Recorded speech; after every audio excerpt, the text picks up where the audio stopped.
Assalamu alaikum, dear 8th class students. How are you all? I hope that you all are fine by the grace of Almighty Allah. आज हम exercise number 7.2 के question start करने जा रहे हैं। तो चलिए स्टार्ट करते हैं। पहला क्वेश्चन है, find the cube root of each of the following numbers by prime factorisation method. ये नंबर्स नीचे जो दिए गए हैं, आपको इनके क्यूब रूट्स निकालने हैं, लेकिन मेथड इस्तेमाल करना है prime factorisation method. Prime factorisation method वो मेथड होता है जिसमें हम फैक्टर्स निकालेंगे लेकिन प्राइम फैक्टर्स के ज़रिए, प्राइम नंबर्स के ज़रिए। तो प्राइम नंबर्स वो नंबर्स होते हैं जिनके दो ही फैक्टर्स होते हैं। 2 प्राइम नंबर है, 3 प्राइम नंबर है, 5 है, 7 है, 11 है, 13 है, 17 है, 19 है, 23 है। तो ये प्राइम नंबर्स हैं, क्योंकि प्राइम नंबर्स वो नंबर्स होते हैं जिनके सिर्फ दो फैक्टर्स होते हैं। हमें इस क्वेश्चन में क्यूब रूट निकालने हैं, लेकिन किस मेथड के जरिए? Prime factorisation method. पहला जो पार्ट है वो है 64। तो हम लिखते हैं 64 by prime factorisation method we have 64 के फैक्टर्स निकाल लेंगे प्राइम फैक्टराइजेशन मेथड के जरिए। तो प्राइम नंबर्स को हम इस्तेमाल कर लेंगे। 2 3 are 6, 2 2 are 4, 2 16 are 32, 2 8 are 16, 2 4 are 8, 2 2 are 4। तो आप लिखते हैं यहाँ पे therefore cube root of 64 is equal to, ये जो क्यूब रूट आप यहाँ पे देखते हो, ये सिंबल है क्यूब रूट की। Cube root of 64 is equal to 2, यहाँ पे 6 बार रिपीट हुआ, 1 2 3 4 5 6। तो आप लिख सकते हो 2 into 2 into 2 into 2 into 2 into 2। लेकिन जब आप क्यूब की बात कर रहे हो तो उसमें हमें तीन जो ग्रुप ऑफ 3 का है, यहाँ पे 2 का जो ग्रुप ऑफ 3 है, इसमें इन तीन में से एक 2 लेना है और इन तीन में से एक 2 लेना है।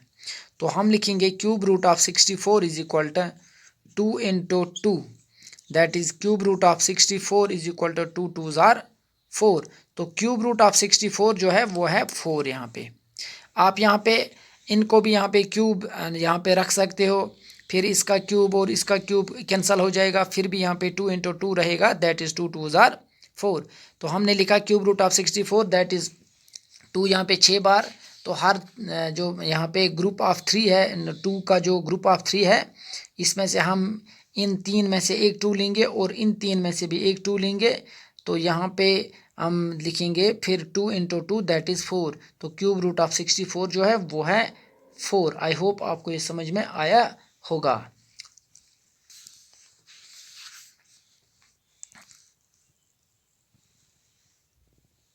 अब हम एक और पार्ट लेंगे।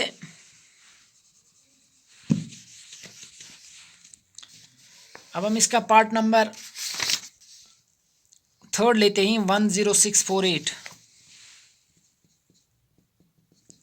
10648 ये पार्ट नंबर 3 है।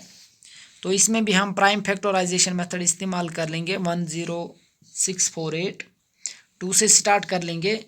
2 5 are 10, 2 3 are 6, 2 2 are 4, 2 4 are 8, 2 2 are 4, एक तो इधर चला गया, ये बन गया 13, 2 6 आर 12, एक तो इधर 2 6 are 12, 2 2 are 4, 2 1 are 2, 2 3 are 6, 2 3 are 6, 2 1 are 2। अब 2 से यहाँ पे नहीं होगा, न 3 से होगा, 5 से भी नहीं होगा, 7 से भी नहीं होगा, क्योंकि 7 के डिविजिबिलिटी रूल में ही नहीं आता है। 11 से देखते हैं। 11 1 जार 11। तो यहाँ पे 13 थे, तो एक 2 निकल गए, ये तो 20 बन गया। 11 2 जार 22। अब एक निकल गया, 11 1 जार 11। अब 11 जार 1 2 1। तो हम लिखते हैं therefore cube root of 10648, cube root of 10648 जो है, यहाँ पे 2 जो है 3 बार है, 2 इंटू 2 इंटू 2 लिखते हैं। यहाँ पे 11 भी 3 बार है, 11 इंटू 11 इंटू 11। तो आप लिखते हैं क्यूब रूट ऑफ 648 जो है, क्यूब रूट ऑफ 10648 जो है, इन तीन जो जहाँ पे 3 2s ही, इनमें से एक 2 लेंगे और यहाँ पे 11 जो 3 टाइम्स है, इन में से एक 11 लेंगे, क्योंकि क्यूब में तीन में से सिर्फ एक ही डिजिट लेना पड़ता है। सो हम लिखते हैं cube root of 10648 is equal to 11 2 ज़ा 22। जब हम 22 को 3 बार मल्टीपल देंगे तो वो बन जाता है 10648। आई होप आपको ये भी समझ में आया होगा। तो इसको भी रब कर लेते हैं यहाँ पे। अब एक और पार्ट लेते हैं यहाँ पे। यहाँ पे हम वी पार्ट लेंगे 15625। V part 15625। इसमें भी हम प्राइम फैक्टराइजेशन मेथड इस्तेमाल कर लेंगे। By prime factorisation method we have, तो 15625 ये 2 के टेबल में नहीं आता है, न तो 3 के टेबल में आता है। 5 से स्टार्ट करते हैं।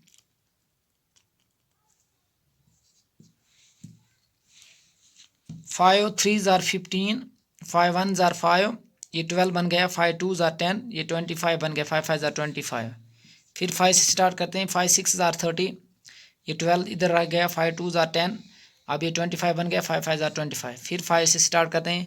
5 1 ज़ार 5, यहाँ पे ये पॉइंट नहीं है बल्कि यहाँ पे बोर्ड को कुछ स्क्रैच हुआ है। 5 1 ज़ार 5, तो इधर ये 5 2 ज़ार 10, इधर 2 आ गए। 5 5 ज़ार 25। फिर 5 से 5 2 ज़ार 10, 5 5 ज़ार 25, 5 5 ज़ार 25। तो हम लिखते हैं cube root of 15625। Cube root of 15625। 5 जो है यहाँ पे 1 2 3 4 5 6 बार यहाँ पे रिपीट हुआ है। 5 into 5 into 5 into 5 into 5 into 5। तो यहाँ पे आप देख सकते हो 5 यहाँ पे 6 बार रिपीट हुआ है। हम 3 का ग्रुप यहाँ पे बना लेंगे। तो हम लिखेंगे cube root of 15625 is equal to 15625 is equal to, इन 3 में से हम एक 5 लेंगे और इन 3 में से हम एक 5 लेंगे। दैट इज़ 5 5 ज़ार 25। अब जो क्यूब रूट है 15625 दैट इज़ 25। इट मीन्स 25 को हम 3 बार मल्टीपल देंगे तो ये बन जाएगा 15625। आई होप आपको ये समझ में आया होगा।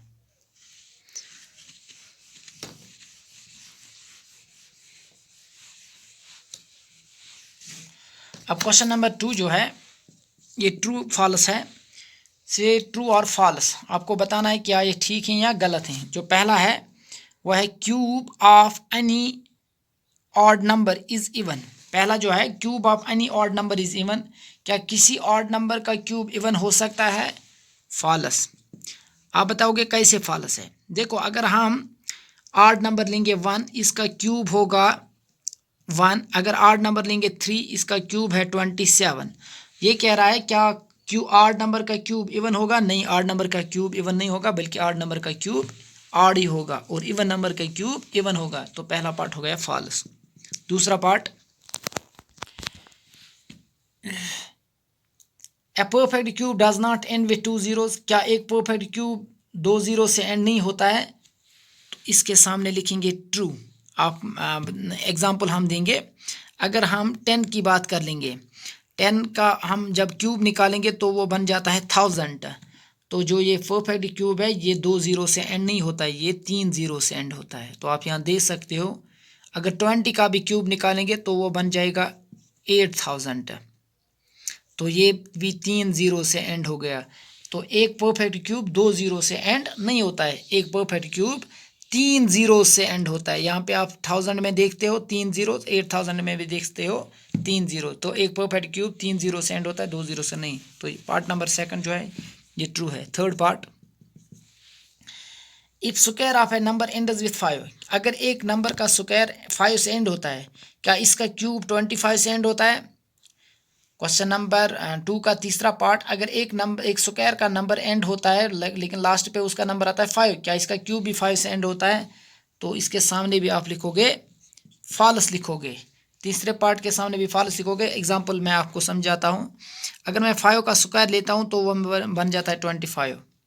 अगर मैं इसी 5 का क्यूब लेता हूँ तो वो बन जाता है 125।